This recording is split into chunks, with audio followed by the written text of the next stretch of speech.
So now I will move to the new topic, the main one for this session, that are the waterways.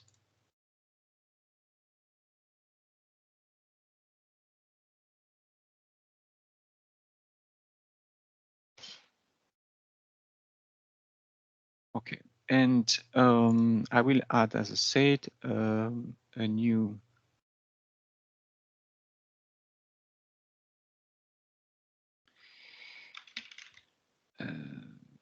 project to the team. That would be this one. It's in Libya. It was requested by the local community when there was these huge floods in the northern part of the country, where an entire city has been totally flushed. Okay, tasking manager is a bit slow today.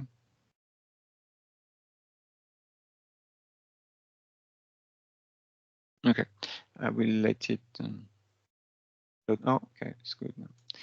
So we did the project. I already showed you when you can admin some project in the tasking manager when you're part of the admin of one organization. In the tasking manager, I will go to permission, and I will add users.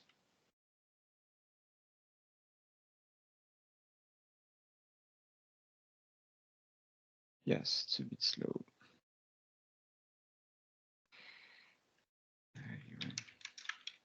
Directly, maybe.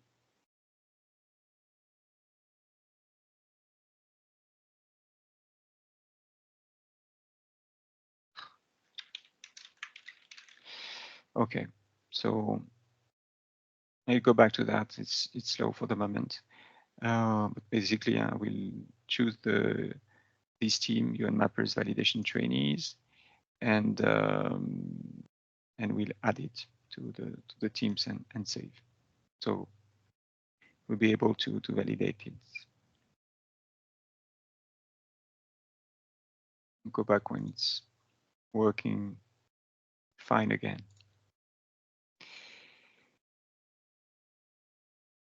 So validating waterways.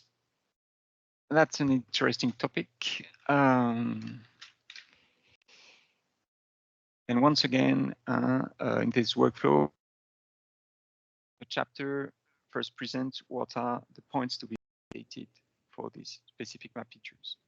In the case of waterways, what is necessary to be verified are the completeness of a watershed.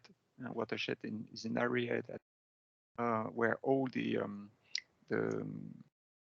waterways converge from the tiniest one to the to the main one. The correct orientation of the waterway. Sometimes some of them are oriented the wrong way.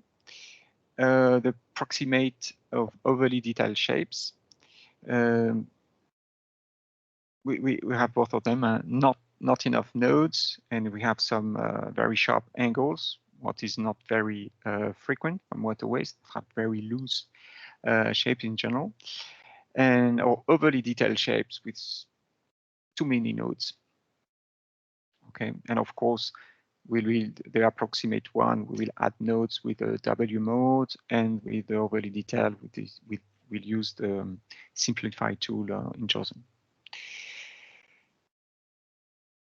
The arrangement and continuity of the waterway network classes. Okay, there are no inconsistencies, a stream becoming a river, change back to a stream, etc. That's rarely happens, but sometimes it can happen. You have a river and it becomes, it's narrower, a bit lower, but generally not. and the logic of the intermittent stream indications. Okay, stream can be these indicated as intermittent, and the downstream and upstream are not. That's not very logical. Okay. In DRC, the local community tends to not to use the intermittent tag. They told us. I guess in Libya, that's a really drier environment. It's really more frequent, obviously. Okay. Is it back on tracks or not? Yes, it's back on tracks. So UN mappers validation trainees. Role, validator, add, and save. Okay. So now people that part of the team can validate the 3 projects. Places, roads, and waterways.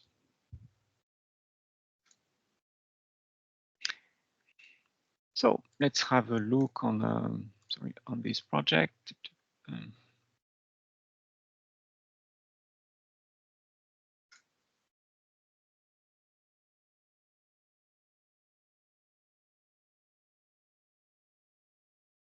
It will be a very different context from the DRC. Change you a bit.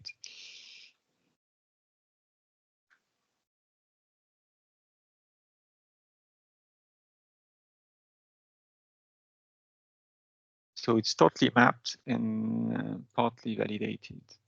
Okay.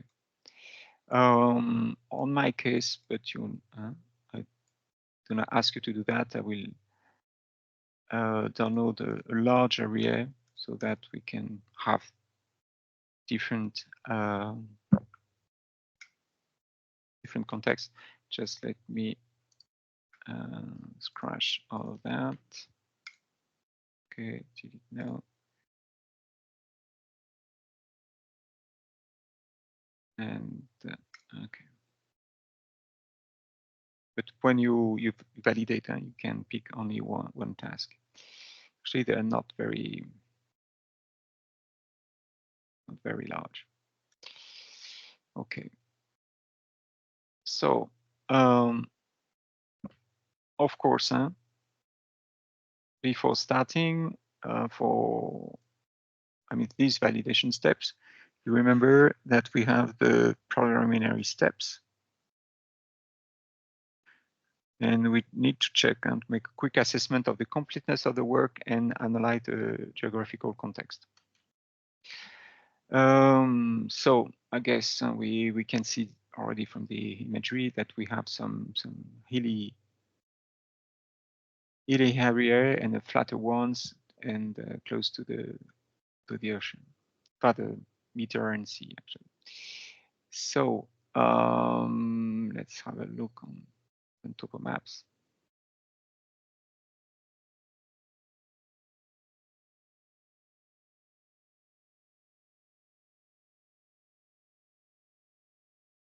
Okay.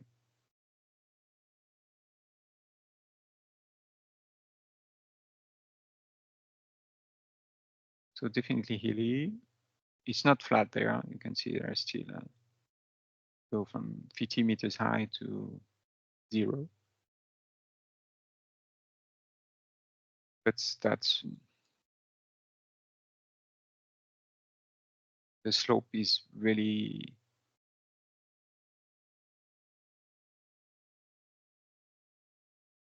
much important there. Okay. Okay. So for the context now, regarding it is completed or not. What I can see, it seems to be that you have a lot of them. We can see that they follow what from the topography rendering looks like very small valley that where the water flows. Okay, but I would say there's few things that are a bit abnormal. This is Where is my to do this validation results? A waterway that is totally disconnecting from the rest. Okay. From the topography, I may expect that it flows like this, but it's not very clear. But I agree for that, and I would for sure just from the control lines make it goes at least until there, I would say. But anyway, it has to be connected, supposedly. If we so if you're not geographers, there are contexts with what we called sorry that.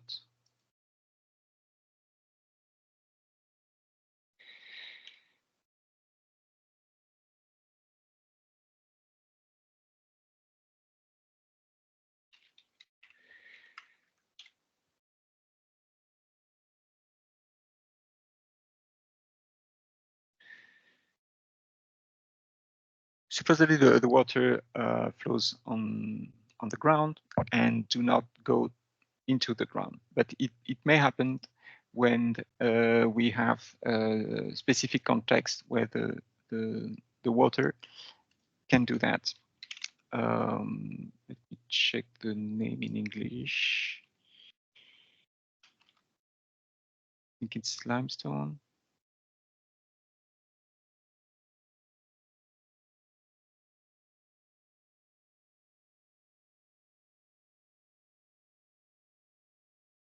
Yes, where there is limestone. Okay.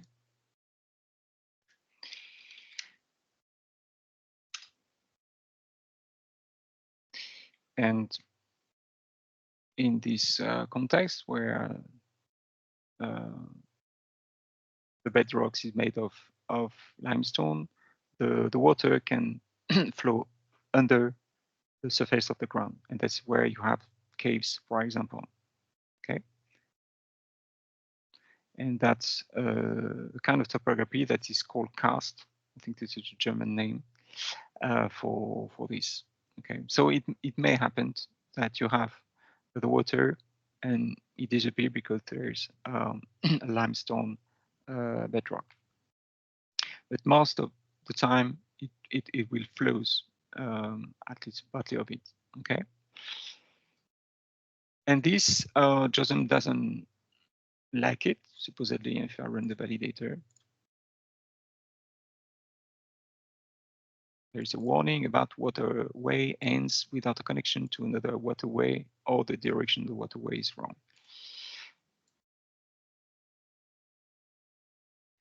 And we have also that here and that there. Okay.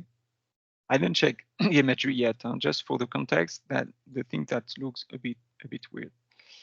That's different. That's interesting because it looks like waterways in the open topomap rendering, but I don't have them in OpenStreetMap. So maybe it has been delayed. They have been deleted since it had been mapped. And this looked very suspicious because supposedly the water flows to the lower points, and here is on the top of it. So it should not go there, but there, as an example.